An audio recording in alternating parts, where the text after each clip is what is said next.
country much better, and yet some want to triple down on that idea. At the University of Wisconsin at Madison, one professor said we need specialized training against toxic masculinity beginning as early as kindergarten.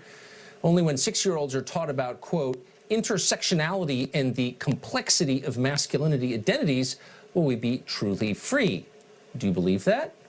Cathy Areu is the founding publisher of Catalina magazine. Of course, she's our liberal Sherpa, and she joins us tonight. Kathy, how do you think, if you were to take a 5-year-old and talk about the intersectionality of masculine identity, how do you think the 5-year-old would respond? I think you would talk to the 5-year-old in ways that the 5-year-old could understand. So you would talk about courtesy, politeness, being equal to others, not being aggressive. Boys will be boys. I mean, we've all heard that. Little boys have heard that. That's not going to fly anymore. Right. The future thinkers, leaders of America are going to be in a matriarchal society, not little patriarchs. They're not going to be full of toxic masculinity. It's going to be more of a natural masculinity, so we'll have less crime, less violence. Yeah, it'll be a better place to live if little thinkers of tomorrow will be better people. Should we have less... So boys can't be boys, but girls can be girls? Yes, girls can be girls because girls are not the violent ones in our society. I mean, boys grow up to be men and they commit 3 times more violent crime than women. I mean, it's just a fact. So girls are doing it right. So girls are growing up right. Boys are not. Do you think, and you've lived in this world for a while now, the people who come up with ideas like this are literally the unhappiest people in the world? Wouldn't you say that's true? The fewest healthy relationships, the most damaged relationships with their own fathers. Isn't this an outgrowth of their deep unhappiness as people?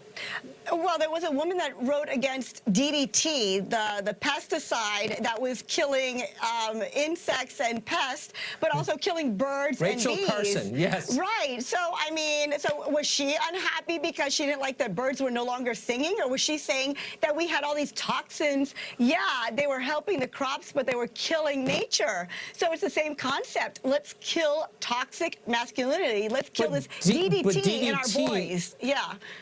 DDT is a man-made chemical. Right. Testosterone is naturally occurring.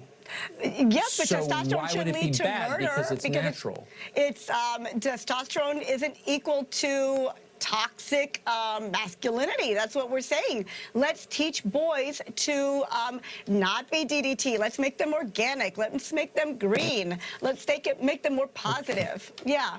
So... Okay, well, that's insane, but you put a happy face on it, and I appreciate that. Cathy Areu, thank you. Okay, thanks. Jordan Peterson is a professor at the University of Toronto, the author of the best-selling book, 12 Rules for Life, and he joins us tonight. Professor Peterson, really simply, what happens to boys when you tell them that masculinity is toxic? Well, I think you have to be a fool to tell them that to begin with. I mean, the first question is, why are we talking about toxic masculinity exactly? And crime rates in the United States and in North America more broadly have fallen by 50% in the last 25 years. That includes pretty much every category of violent crime. And so the term itself is terribly defined. I think it's appalling that faculties of education are pushing this sort of nonsense. And I think that if your kids are exposed to that kind of idiot social justice pseudo-education, that you should pull them out of the schools. So everything about the idea is ridiculous. And pull them out because it does damage to them? Well, because they're not being educated, they're being propagandized.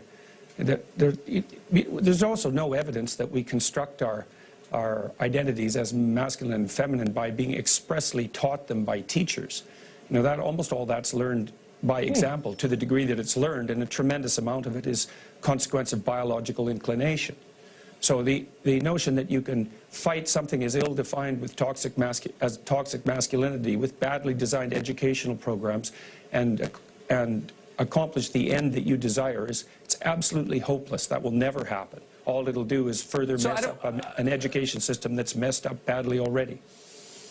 I don't want to call you out on live TV, but what you're suggesting is that the genders are biologically fixed, and we know that's not true because no, they're not. They're not. Facebook tells us it's not true.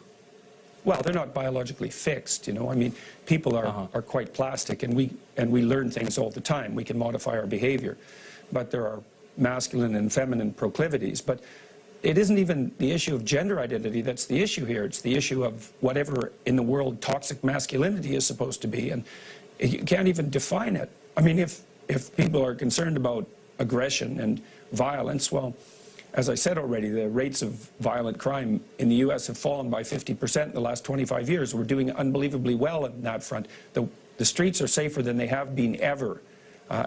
That's a historical fact, and they're getting safer all the time. So where's the crisis? And why in the world would we turn the education of our children over to idiot ideologues? I mean, even the academics are waking up to this. There was an article in the Chronicle of Higher Education just 2 weeks ago excoriating the faculties of education for their appalling standards and their absolute ideological possession. And this idea that we should address toxic masculinity from K to 12 is just an extension of that.